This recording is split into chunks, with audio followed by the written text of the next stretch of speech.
Europe 1 Soir Week-end. 19h, 21h, Stéphanie Demureux. Merci de nous rejoindre en direct sur Europe 1. J'accueille mes débatteurs de la première heure. Jules Torres, journaliste politique au JDD. Bonsoir Jules. Bonsoir Stéphanie, bonsoir à tous. Vincent Roy, journaliste et essayiste. Bonsoir Vincent Roy. Bonsoir Stéphanie.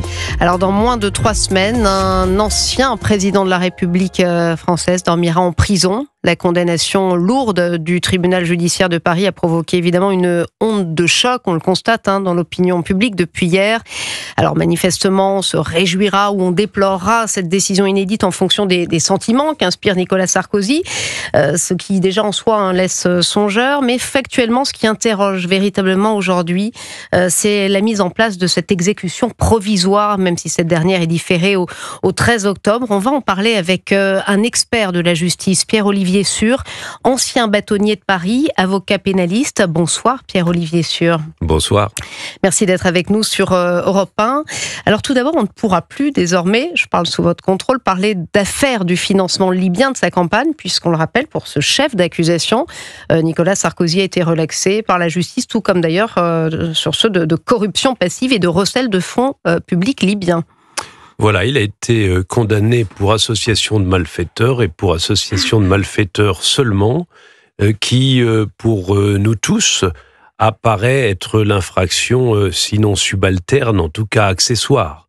Constitue une association de malfaiteurs, dit l'article 451 du Code pénal, tout groupement, formé ou entente, établi en vue de la préparation. Et effectivement, c'est ce que la présidente, enfin le tribunal a noté dans ses attendus ou ses considérants, comme on dit, page 376 du jugement.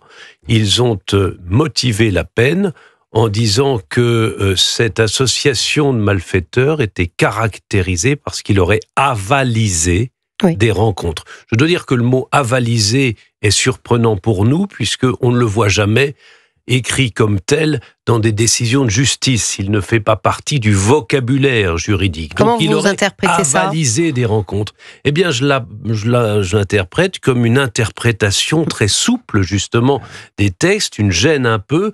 Il n'a pas, donné un ordre, il n'a pas accepté, il ne l'a pas fait de façon expresse, il ne l'a pas fait de façon tacite, il a avalisé. Les mots express, les mots tacites, les mots ordre relèvent du vocabulaire judiciaire. Le mot avaliser, non. Donc ça veut dire que vous, le juriste, vous estimez qu'il y a eu une forme de subjectivité dans cette approche de cet article 450-1 du Code pénal. C'est vrai qu'on discutait avec des juristes qui nous disaient c'est un petit peu l'infraction balai qui servait par le passé plutôt à cibler les seconds couteaux lors de braquages, lors de narcotrafic. Vous confirmez ? Ben oui, cette infraction d'association de malfaiteurs existe dans le Code pénal depuis 1810. C'est donc dans le premier Code pénal, le Code Napoléon, qu'elle apparaît, cette infraction. Elle apparaît pourquoi ? Pour effectivement aller rechercher des bandits de grand chemin qui ne sont pas les auteurs principaux, qui ne sont pas non plus les complices, qui sont les dernières roues du carrosse, si je puis dire, et pour aller les ramener quand même vers la justice et les mettre en prison afin d'éviter, même dans le doute, qu'elles ne puissent troubler l'ordre public. Mais vous voyez qu'on est loin d'un argument très rigoureux, et dans une affaire de cette nature, on cherche d'abord la rigueur. Oui, et évidemment, Jules Torres, Vincent Roy, ce qu'on a entendu sur beaucoup de plateaux, enfin surtout sur les médias de droite, il faut bien le dire. Est-ce que la peine n'aurait-elle pas dû être quasi écartée si les 3 premiers chefs d'accusation étaient tombés ? Non mais moi, la question que je me pose, et je pense que c'est ce qu'on entend finalement, c'est le raisonnement. Quand on voit et moi il y a 2 phrases qui m'ont choqué parce que j'ai lu les 400 pages de motivation. Il y a d'abord, quand on vous dit que les rencontres, en gros, Claude Guéant et Brice Hortefeux sont allés en Libye en 2005, et pour les magistrats, ces rencontres, je cite, occultes, n'ont de sens qu'au regard de la nécessité d'obtenir des fonds. déjà le raisonnement peut paraître douteux, parce que quand on est directeur de cabinet du ministre de l'Intérieur et ministre des collectivités territoriales avec qui on se rend dans un pays où on signe des accords, et notamment pour un projet de loi, on peut considérer qu'il y a des raisons. Et deuxièmement, et moi là j'aimerais que Maître nous explique aussi, quand les motivations nous disent le soin particulier que Claude Guéant et Brice Hortefeux ont mis à présenter Nicolas Sarkozy comme étant étranger à ce processus corrobore au contraire le fait qu'il était parfaitement informé. Mais je me demande, soit je suis pas assez intelligent pour comprendre que cette phrase n'a aucun sens, soit les magistrats sont des personnes qui sont beaucoup plus intelligentes, mais qui, je crois, ne sont pas compris par l'entièreté des Français. Maître Pierre-Olivier Sur, la réponse. C'est un raisonnement déductif à charge. Évidemment, ça choque un peu les principes, mais vous savez, on est là aussi pour, au-delà de cette affaire... oui, je disais que c'était un raisonnement déductif à charge qui choque les principes.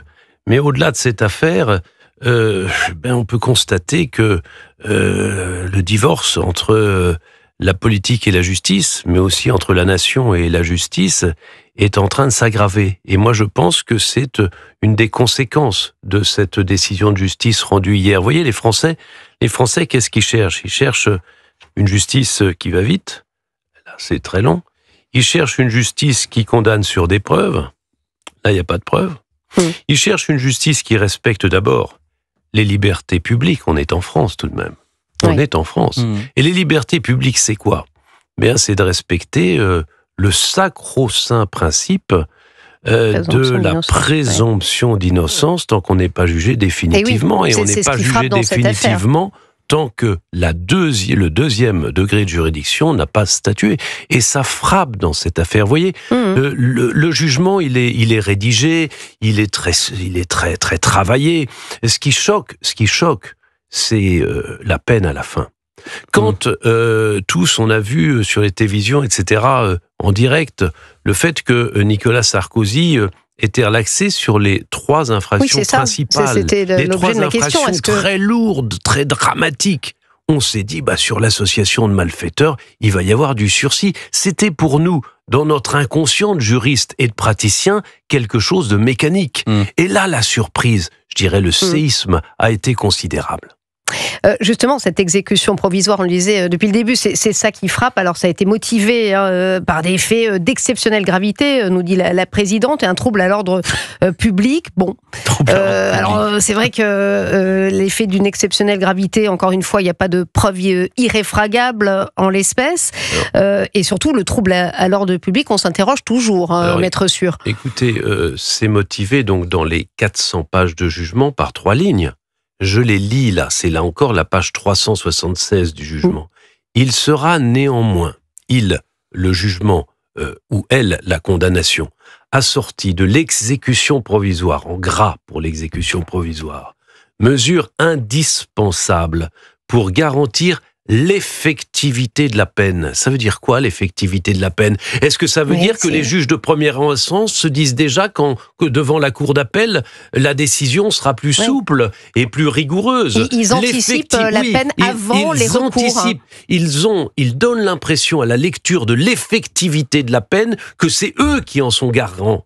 Parce que le deuxième degré de juridiction ne condamnera pas de la prison et ne rendra pas effective la peine d'emprisonnement. Donc l'effectivité de la peine au regard de l'importance du trouble à l'ordre public causé par l'infraction. Ça veut dire quoi l'importance, le trouble à l'ordre public ? Bien sûr qu'on comprend, mais pas en 2 mots. Trouble à l'ordre public sur 400 pages pour justifier, pour motiver une décision de cette gravité qui est, je le redis, un séisme. Parce que la prison, c'est quoi la prison ? On va en parler tout à l'heure. Exactement. Vous êtes parfait, vous m'offrez une transition. Vincent Roy, je vous promets que je vous donne la parole dans quelques instants, juste après la pub.